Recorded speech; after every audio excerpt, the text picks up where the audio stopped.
میرے آقا نے جب اس بکری کے مرے ہوئے بچے کو اس گندگی کے ڈھیر پر دیکھا تو آپ رک گئے اور رک کر صحابہ کرام سے فرمانے لگے کہ میرے صحابیوں، کیا تم نے کوئی ایسا ہے جو اس بکری کے بچے کو 1 درہم میں خریدنے کے لیے تیار؟ صحابہ کرام نے سنا تو عرض کرنے لگے کہ آقا اگر یہ زندہ بھی ہوتا نا تو تب بھی اس میں نقص اس کا کام چھوٹا تھا، اب تو مرا پڑا ہے، اسے 1 درہم میں کون لے گا؟ اسے تو مفت لینے کے لیے بھی کوئی تیار نہیں۔ میرے آقا صلی اللہ علیہ وآلہ وسلم نے جب یہ سنا تو سن کر فرمایا کہ ہاں تم نے سچ کہا، اس کے مالک نے اسی لیے اسے حقیر سمجھ کر اس گندگی کے ڈھیر پہ پھینکا، اور اتنی بات کر کے اگلا جملہ سن کر من کی تختیوں پر لکھنے والا ہے۔ میرے آقا نے فرمایا کہ میرے غلاموں، اللہ کے نزدیک اس دنیا کی حیثیت اور وقعت بکری کے اس مرے ہوئے بچے جتنی بھی نہیں، یہ دنیا اتنی بے وقعت اور بے حیثیت۔ میرے آقا نے فرمایا کہ اگر اللہ کے نزدیک اس دنیا کی حیثیت ایک مچھر کے پائے جتنی بھی ہوتی تو اللہ کسی کافر کو پانی کا ایک گھونٹ نہ دیتا۔ جس دنیا کی رنگینیوں میں ہم مارے کرتے ہیں، یہ ہے اس دنیا کی زندگی کا ایک رخ، مگر اس کے ساتھ اب ایک دوسرا رخ آئی۔ اس بات میں کوئی شک نہیں کہ یہ دنیا بڑی بے وقت ہے، آخرت کے مقابلے میں اس کی کوئی حیثیت نہیں۔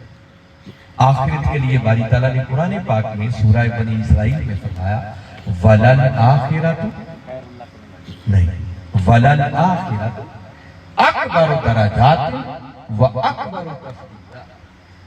سورہ بنی اسرائیل کی بات ہے، پہلے باری تعالیٰ نے جھنجھوڑا، فرمایا انظر کیف فضلنا بعضهم علی بعض، فرمایا نادا انسان سوچ غور کر ہم نے کس طرح بعضوں کو بعضوں پر فضیلت دے رہے۔ یہ بنیادی اصول سمجھا کر پھر آگے بات کی وَلَلْآخِرَةُ أَكْبَرُ دَرَجَاتٍ وَأَكْبَرُ تَفْضِيلًا، اور فرمایا لوگوں سن لو کہ آخرت اپنے درجات میں بھی اکبر ہے اور اپنی فضیلت میں بھی اکبر ہے۔ اکبر کا مطلب سب سے بڑی، یہ اکبر کا لفظ وہ ہے جو ہم اللہ کے لیے استعمال کرتے ہیں۔ باری تعالیٰ فرما رہے ہیں کہ آخرت کو معمولی نہ جانو اور اس کے مقابلے میں رہ گئی دنیا، تو وہ میں نے 3 آقا کے فرامین سنائے ہیں، یہ میرا موضوع نہیں ہے کہ کسی کی تفصیل میں جائے۔ آخرت کے مقابلے میں دنیا بڑی بے وقت۔ قرآن پاک نے اس کے 6 مختلف چہرے دیے، فرمایا کہ دنیا کیا ہے؟ کھیل، لعب، پھر کہا وَلَحْوٌ، یہ دنیا تماشا ہے، وَزِینَةٌ، یہ دنیا زینت، وَتَفَاخُرٌ بَینَکُم، اور یہ دنیا آپس میں ایک دوسرے پر فخر کرنے کا نام، اور 5ویں نمبر پر کہا وَتَکَاثُرٌ فِی الْأَمْوَالِ وَالْأَوْلَادِ، اور یہ دنیا مال اور اولاد کی کثرت جمع کرنے کا نام، دنیا جو تم کرتے۔ اور یہ ساری حقیقتیں سمجھا کر اس آیت کے اینڈ میں باری تعالیٰ نے لمبی آیت کریمہ ہے، فرمایا یہ دنیا سوائے دھوکے کے سامان کے اور کچھ نہیں، متاع الغرور، فرمایا کہ دھوکے کا سامان، یہ بندے کو اپنی طرف اس طرح اٹریکٹ کرتی ہے کہ اس مولا سے بندے کو آخرت سے غافل کرتا ہے۔ یہ ایک چہرہ ہے اس کا، مگر آج آپ کو اس کا ایک دوسرا رخ بتانا چاہ رہا ہوں۔ قرآن پاک میں باری تعالیٰ نے یہ بتایا ہے کہ جہاں یہ دنیا بڑی بے وقعت ہے، بڑی بے حیثیت ہے، اس کی کوئی قدر و قیمت نہیں ہے، دوسری طرف فرمایا کہ اس کی اہمیت کا عالم یہ ہے کہ وہ آخرت جو سمندروں کی طرح ہے، جس کی فضیلت کا درجات کا کوئی مقابلہ نہیں کر سکتا، فرمایا اس آخرت کی کامیابی کا سارا انحصار صرف اسی مختصر یہ جو ولادت سے لے کر موت تک انسان کو زندگی ملتی ہے نا، اگر اس زندگی کو کسی نے کامیابی سے ہمکنار کر لیا تو سمجھو اس کی آخرت سمجھ. اور یہ زندگی کیا ہے؟ اب دوسرا رخ بتا رہا ہوں کہ یہ ولادت سے لے کر موت تک ساری کی ساری زندگی یہ مومن کے لیے امتحان ہے. یہ کیا ہے؟ سورہ ملک کی دوسری آیت کریمہ میں باری تعالیٰ نے فرمایا الذی خلق الموت والحیات لیبلوکم ایکم احسن عملا. فرمایا اللہ وہ ہے جس نے موت کو بھی تخلیق کیا اور حیات کو بھی تخلیق کیا. فرمایا یہ موت و حیات کا یہ اللہ نے جو سامان پیدا کیا ہے یہ اس لیے پیدا کیا ہے لیبلوکم تاکہ وہ تمہیں آزمائے, تمہیں جانچے, تمہیں پرکھے. ایکم احسن عملا کہ تم میں سے بہتر عمل کون کرتا ہے. وہ جس زندگی کو اس نے امتحان بتایا ہے نا, موت اور حیات کا ذکر کر کے باری تعالیٰ نے اس کے دونوں اینڈز کو بیان. سورہ کہف کو کبھی پڑھیں, 18واں سورت ہے قرآن پاک کا, اس کی 7ویں آیت ہے. آپ کی توجہ ہے میری بات کی طرف؟ میں چاہتا ہوں آپ کا پورا دھیان میری بات کی طرف ہونا چاہیے. فرمایا اِنَّا جَعَلْنَا مَا عَلَى الْأَرْضِ زِینَةً لَهَا. فرمایا لوگوں جو کچھ اس زمین پر ہے ہم نے اسے اس زمین کے لیے زینت بنایا. کیا بنایا ہے؟ وہ زینت کیوں بنایا ہے؟ آگے فرمایا لِنَبْلُوَهُمْ أَيُّهُمْ أَحْسَنُ عَمَلًا, تاکہ ہم اس زمین کے باسیوں کو, زمین پر رہنے والوں کو آزمائیں, انہیں جانچیں, انہیں پرکھیں کہ ان میں سے کون ہے جو بہتر عمل کرتا ہے. اگر ان دو آیات پر اکتفا کر لیا جائے تو یہ بات طے ہو گئی کہ یہ ساری کی ساری زندگی امتحان ہے. بولیے کیا ہے؟ امتحان. ہم سارے کمرہ امتحان میں ہیں. جیسے کمرہ امتحان میں بیٹھ کر بچے پیپر حل کرتے ہیں نا, جب بندہ پیدا ہو گیا تو سمجھو اس کا پیپر حل کرنے کا وقت شروع ہو گیا, اور جیسے ہی موت کی گھنٹی بجے گی تو بندے کے پیپر حل کرنے کا وقت ختم ہو گیا, اس کے پیپر چھین لیا جائے. وہ بڑی دعائی دے گا, مولا نہیں تھوڑا سا وقت مجھے اور دے دے, مگر وہ کہتا ہے وَلَن يُؤَخِّرَ اللَّهُ نَفْسًا إِذَا جَاءَ أَجَلُهَا. جب کسی بندے کی موت کا وقت آ جاتا ہے تو پھر اللہ ایک لمحے کے لیے بھی مؤخر نہیں کرتا, بس پھر پیپر چھین لیا, فنش, اینڈ, اس سے آگے نہیں جانا. تو میں نے زندگی کا دوسرا رخ بتایا کہ یہ جو بندے کو مختصر سی زندگی ملتی ہے, 20 سال مل گئے, 30 سال مل گئے, 50 سال مل گئے, 100 سال مل گیا, یہ ساری کی ساری زندگی امتحان. اور ٹھنڈے دل سے ذرا سوچ کر بتائیں کہ اگر کمرہ امتحان میں بیٹھ کر بندہ سستی کا شکار ہو جائے, غفلت کا شکار ہو جائے, اپنے پیپر پر توجہ نہ دے, سوالوں کے جواب اچھی طرح نہ لکھے, اس کا ریزلٹ سوائے ناکامی کے اور کچھ نہیں نکل سکتا. اور حقیقت یہ ہے کہ ہم سب غفلت کا شکار ہیں. ہمیں اس بات کا احساس ہی نہیں ہے کہ اللہ نے یہ زندگی کس لیے ہمیں دی ہے. میں آج اس حقیقت کی طرف متوجہ کرنا چاہتا ہوں. اس زندگی کے امتحان میں کامیاب ہونا ہے. معلوم نہیں ہے کب آنکھیں بند ہو جانی ہے, آخری وقت آ جانا ہے. ہم نے صرف سال کے اندر 2-3 تہوار منانے کو کوئی دین بنا دیا. بس ربیع الاول کا مہینہ آیا تو میلاد کی محفل کر لو, محرم آیا تو اہل بیت کے نام کا جلسہ کر لو, یا کوئی اور خوشی کا موقع ہے تو محفل میلاد کر لو, یا چھوٹے موٹے کو 11ویں شریف کا ختم دلا دیا, کوئی معراج کا پروگرام کر لیا, کوئی شب برات کی رات کر لیا. ہم سمجھتے ہیں بس یہ کام ختم, اب بیڑا ہی پار. ایسا نہیں ہوگا. یہ ساری زندگی امتحان ہے. کیا بات. اس زندگی کو بڑا آنکھیں کھول کے گزارنے کی. میں تفصیلات میں گئے بغیر چاہتا ہوں 2 × 2 = 4 کی طرح آپ کو مقصد تک لاؤں. جب یہ ساری زندگی امتحان ہے, اگلا ذہن میں سوال پیدا ہوتا ہے کہ مولا تیرا امتحان لینے کا طریقہ کیسے امتحان لیتا ہے؟ اس کی تفصیلات تو پورا قرآن پاک میں ہے، مگر جو آیت کریمہ میں نے سورہ ملک کی پڑھی ہے اس میں باری تعالیٰ نے اس مسئلے کا جواب بھی دیا۔ اس نے فرمایا الذی خلق الموت والحیات، اللہ نے موت کو بھی پیدا کیا اور حیات کو بھی پیدا کیا، اور فرمایا پیدا اس لیے کیا تاکہ وہ تمہیں آزمائے۔ یا مفسرین نے ائمہ کرام نے لکھا ہے کہ لوگوں یہاں موت در حقیقت اشارہ ہے کسی نعمت کے چھن جانے کی طرف، اور حیات یہ اشارہ ہے کسی نعمت کے مل جانے کی طرف۔ اللہ نے دونوں کا ذکر کر کے بتایا کہ بندے میں جب امتحان لیتا ہوں تو میرے امتحان کے مین دو ہی طریقے ہیں، کبھی کبھی میں بندے کو نعمتیں دے دے کے آزماتا ہوں اور کبھی نعمتیں چھین چھین کے اس کے آزمانے کے دو میجر طریقے ہیں، دو بڑے طریقے ہیں جن طریقوں سے وہ اپنے بندوں کو آزماتا ہے۔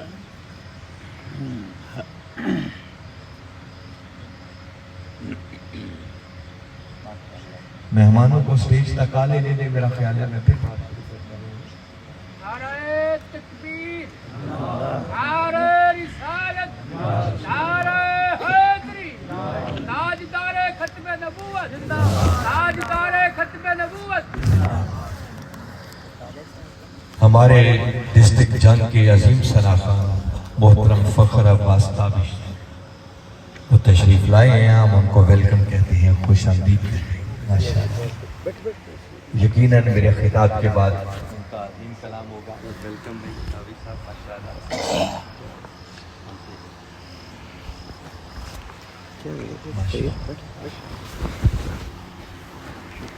اب آپ کی توجہ ہے میری طرف سے، اب آپ نے پوری توجہ سے میری یہ چند ٹوٹی پھوٹی باتیں سننے کی کوشش کی۔ تو میں نے عرض کیا ہے کہ اللہ رب العزت نے اس مقام پر بتایا کہ میرے آزمانے کے امتحان لینے کے دو میجر طریقے ہیں، کبھی میں بندے کو نعمتیں دے کر آزماتا ہوں اور کبھی نعمتیں چھین کے آزماتا ہوں۔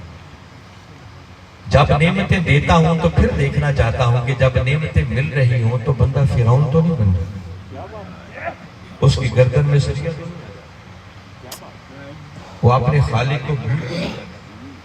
اور کبھی نعمتیں چھین کر آزماتا ہوں کہ جب نعمتیں چھن رہی ہوں تو کیا اس حال میں بھی بندہ اپنے مولا کی رضا پر راضی رہتا ہے یا نہیں؟ کہتا ہے میجر طریقے میرے آزمانے کے دل۔ اس کو ایک اور مقام پر باری تعالیٰ نے صراحت کے ساتھ، یہاں تو میں نے تفسیر کی ہے موت اور حیات، وہاں باری تعالیٰ نے ڈائریکٹ بتایا، فرمایا کل نفس ذائقۃ الموت، ہر نفس کو، ہر جان کو موت کا ذائقہ چکھنا۔ باری تعالیٰ بتانا چاہ رہے ہیں کہ موت کی گھنٹی بجے گی تو بندے تیرے پیپر کے حل کرنے کا وقت ختم ہو جائے گا۔ اور ساتھ آگے فرمایا اس آیت کریمہ کے اندر، اگلے کلمات آپ نے سنے نہیں ہوں گے علماء سے، ہم صرف اتنی بات کرتے ہیں کل نفس ذائقۃ الموت، یہ 3 مقامات پر آیا ہے، میں صرف ایک مقام پر کے سنا رہا ہوں۔ فرمایا ہر نفس، ہر جان کو موت کا ذائقہ چکھنا ہے، موت کا وقت آئے گا تو پیپر چھین لیا جائے گا، اینڈ ہو جائے گا۔ اور آگے فرمایا وَلَنَبْلُوكُمْ بِالشَّرِّ وَالْخَيْرِ فِتْنَةً، فرمایا اس زندگی کے اندر ہم بندے کو شر میں بھی اور خیر میں بھی مبتلا کرتے ہیں، کیوں؟ اس لیے تاکہ دو سچویشنز بتائیں، ایک شر کا نام لیا، ایک خیر کا نام لیا، جس کا پھر مطلب کہ کبھی بندے کو بھلائی عطا کر کے آزماتے ہیں، نعمتیں دے کے آزماتے ہیں، اور کبھی شر اس سے نعمت چھین کر نقصان کر کے آزماتے ہیں، کہ کیا ہر دو صورتوں میں بندہ اپنے مولا کی رضا پر راضی رہتا ہے؟ آپ کبھی اپنی زندگی کا جائزہ لیں، ہر لمحے زندگی ان 2 حالوں سے خالی نہیں، یا بندے کو کچھ مل رہا ہے یا بندے سے کچھ چھن رہا ہے، تیسری کیفیت کوئی نہیں۔ کسی کو وہ عزت دے کے آزما رہا ہے، کسی کو ذلت دے کے آزما رہا ہے، کسی کو مال و دولت سے نواز کر آزما رہا ہے، کسی کو غربت میں رکھ کر آزما رہا ہے، کسی کو علم کی دولت سے نواز کے آزما رہا ہے، اور کسی کو جہالت اور تاریکیوں کے اندھیروں میں رکھ کر آزما رہا ہے، کسی کو تخت شاہی پہ بٹھا کر آزما رہا ہے، اور کسی کو رعایا بنا کر ہر شخص کا برا امتحان۔ اگر اس کو ان ڈیٹیل قرآن کی روشنی میں سمجھنا ہو کہ وہ دے کے کیسے آزماتا ہے اور لے کے کیسے آزماتا ہے، ابھی تک اشاروں میں بات ہے۔ آپ نے ایک معروف مقام ہے قرآن پاک کا سنا ہوگا، حضرت سلیمان علیہ السلام ایک دن اپنا دربار لگاتے تھے اور ادھر سے 900 میل دور سے ملکہ سبا آپ کی بارگاہ میں حاضری کے لیے چل رہے۔ میں اس کی تفصیل میں نہیں جا رہا، اصل بات کی طرف لانا چاہتا ہوں۔ آپ اپنے حاضرین سے کہتے ہیں کہ کیا تم میں کوئی ایسا ہے جو اس ملکہ سبا کے یہاں پہنچنے سے پہلے اس کا 900 میل دور پڑا ہوا تخت اٹھا کے یہاں لیا؟ پہلے ایک جن کھڑا، قالا افریت من الجن انا آتیک بہ قبل ان تقوم من مقام۔ جن کھڑا ہو کے عرض کرنے لگا کہ اللہ کے پیغمبر اگر اجازت ہو تو آپ کی نشست برخاست ہونے سے پہلے وہ 900 میل دور پڑا ہوا تخت اٹھا کے لا سکتا۔ آپ نے فرمایا اتنی تاخیر سے نہیں چاہیے، جلدی چاہیے۔ اور آپ کو حیرت ہوگی، کہتے ہیں کہ جب یہ مکالمہ ہو رہا تھا، سلیمان علیہ السلام اپنے ان درباریوں سے امتیوں سے کہہ رہے تھے نا کون لائے گا، اس وقت ملکہ سبا صرف 100 میٹر کے فاصلے پر رہ گئی۔ یہ نہیں کہ ابھی وہ گھر سے چلے، اتنا فاصلہ میں بتا رہا ہوں، کیا ہوتا ہے 100 میٹر؟ شاید یہ آپ کی باؤنڈری ہے جہاں آپ نے شروع کیا تھا، اور آپ کہہ رہے ہیں کون ہے کہ اس کے آنے سے پہلے؟ جن کھڑا ہو کے کیا کہتا ہے؟ نشست ختم ہونے سے پہلے۔ آپ نے فرمایا وہ تو پہنچ گئی، جلدی چاہیے۔ جن نے اگلی آفر نہیں، جس کا مطلب وہ اس سے جلدی لانے پر قادر نہیں تھا۔ لا سکتا ہوتا تو کہتا اچھا حضور جلدی لا دی، اس کی پرواز جواب دی۔ پھر آپ کا ایک اور امتی کھڑا ہو، قرآن نے اس کی تعریف صرف اتنی کی ہے، وقال الذی عندہ علم من الکتاب۔ ایک وہ شخص کھڑا ہوا جس کے پاس سلیمان علیہ السلام پر اترنے والے صحیفے کے علم میں سے تھوڑا سا علم۔ کیا کہنے دی، واہ واہ واہ واہ۔ وہ کھڑا ہوا اور عرض کرنے لگا انا آتیک بہ قبل ان یرتد الیک طرفک۔ اے اللہ کے نبی اجازت ہو تو آپ کی پلک جھپکنے سے بھی پہلے 900 میل دور پڑا ہوا تخت لا کے حاضر کر دے۔ اس نے یہ نہیں کہا کہ آپ ذرا آنکھ بند کریں کھولیں تو تخت ادھر ہوگا، نہیں، قبل ان یرتد الیک طرفک۔ وہ کہتا ہے کہ ابھی آپ آنکھ بند بھی نہیں کرنے پائیں گے، تخت ادھر ہوگا۔ اور خالی بات نہیں کی، چونکہ سلیمان علیہ السلام فرما تو چکے تھے کون لائے گا، بس ادھر بات کی ادھر تخت حاضر کر دیا۔ اور قرآن آگے کہتا ہے فَلَمَّا رَآهُ مُسْتَقِرًّا عِندَهُ۔ جیسے ہی سلیمان علیہ السلام نے اس تخت کو اپنے سامنے موجود پایا، اب اگلا جملہ سلیمان علیہ السلام کا، سلیمان علیہ السلام بے ساختہ بول اٹھے، قَالَ هَذَا مِنْ فَضْلِ رَبِّي۔ واہ، فرمایا یہ جو میرا ایک امتی پلک جھپکنے سے بھی پہلے 900 میل دور پڑا ہوا تخت اٹھا کر لے آیا ہے، فرمایا لوگوں یہ سارے کا سارا میرے رب کا فضل ہے۔ کیا ہے؟ رب کا فضل ہے۔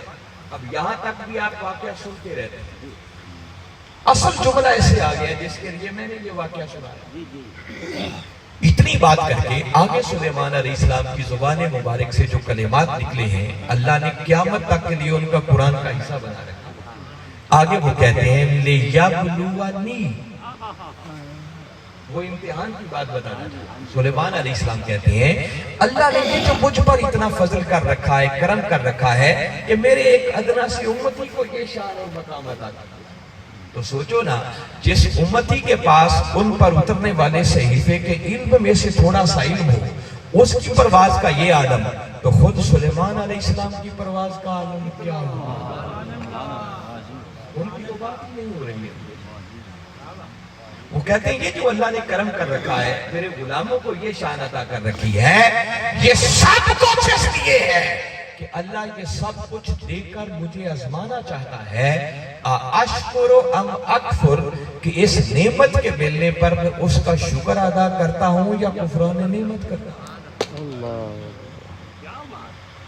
تو وہ کبھی کبھی بندے کو یوں نعمتیں دے کر آزماتا ہے۔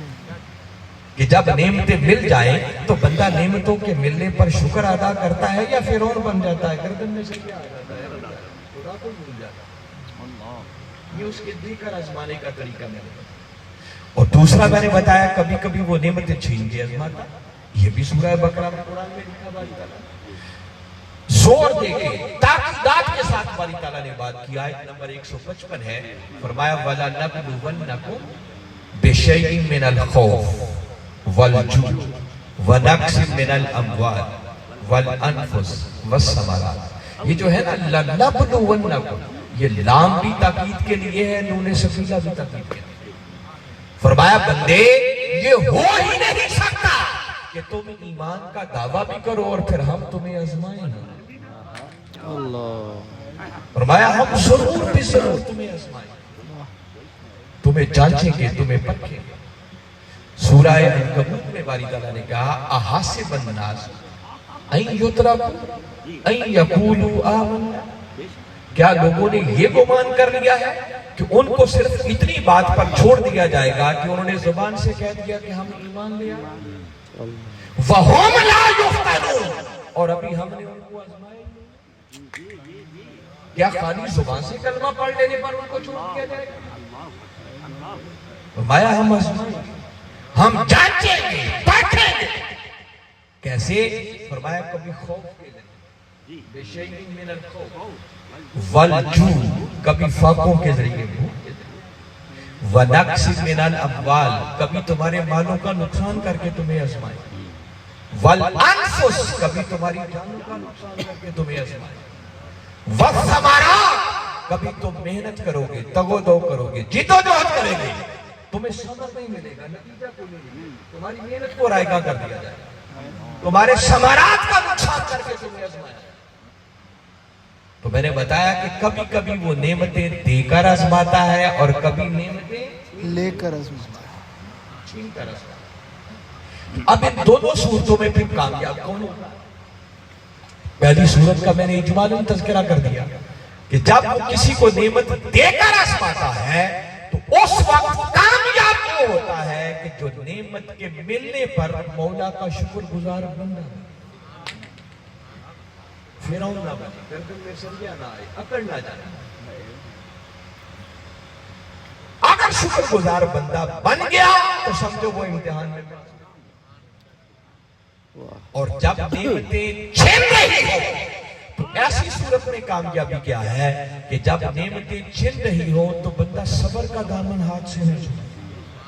وہ اسی آیت میں کہا جو سورہ بقرہ کی میں پڑھ رہا ہوں، جب یہ ساری آزمائشوں کا تذکرہ کر دیا، کبھی خوف کے ذریعے، کبھی بھوک کے ذریعے، کبھی مال کا نقصان، کبھی جان کا نقصان، کبھی ثمرات کا نقصان، تو آگے باری تعالیٰ نے اسی آیت کے اینڈ پہ فرمایا وَبَشِّرِ الصَّابِرِينَ، اور اے میرے محبوب مکرم صلی اللہ علیہ وسلم جب یہ آزمائشیں آ رہی ہوں تو ان خوش نصیبوں کو بشارت دے دے، خوشخبری دے دے، ان کو الذین اذا اصابتہم مصیبہ، کہ جب بھی کوئی مصیبت، کوئی مشکل وقت، کوئی نعمت چھن جائے تو صبر کا دامن نہ چھوڑے، بلکہ ایسے حالات میں ایک ہی جملہ ان کی زبان پر آئے، اِنَّا لِلَّهِ وَإِنَّا إِلَيْهِ رَاجِعُونَ، مولا ہم سب تیری طرف سے آئے تھے، پلٹ کے تیری طرف جانا ہے، اگر کچھ چھن گیا ہے تو شکوہ کیسا، تو نہیں دیا تھا، تو نے لے دیا۔